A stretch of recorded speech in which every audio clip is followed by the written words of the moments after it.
Track Changes, from the New York Times, invites us to consider how we experience the shift from spring to summer.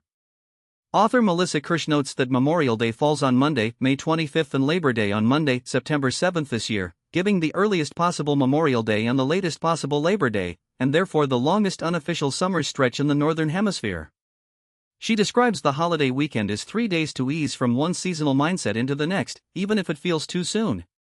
Kirsch admits that, despite yearning for summer all year, she often feels dragged into the weekend, as if on a leash, because the transition from spring brain to summer brain feels abrupt. She recalls moving from thinking it's too early to pack away sweaters to wondering how you like your burger. To make sense of these subtle shifts, Kirsch mentions her fascination with the 12 actual seasons meme, which breaks the year into more granular weather periods, and the traditional Japanese calendar's 72 microseasons, each lasting about 5 days and marking a tiny natural event. She gives the example of May 2125, silkworms start feasting on mulberry leaves. In her Brooklyn neighborhood, she observes either tulips still showing off or birds returning to town.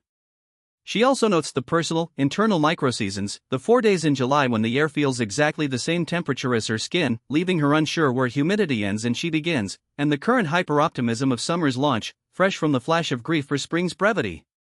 She ponders whether it feels too soon to be asking these questions, acknowledging that while she longs for summer all year, she often feels pulled into the season as if on a leash, and she wonders how to balance the urge to savor the extra days with the reality that vacations, camps, and reunions already fill the calendar, making the longest summer feel both a gift and a challenge.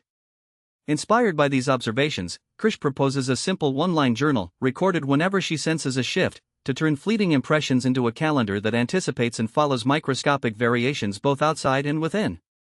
By tracking these tiny changes, she hopes to experience the longest summer more loosely, letting the extra days billow open and unscheduled, or at least to notice them amid the busyness of vacations, camps, and reunions.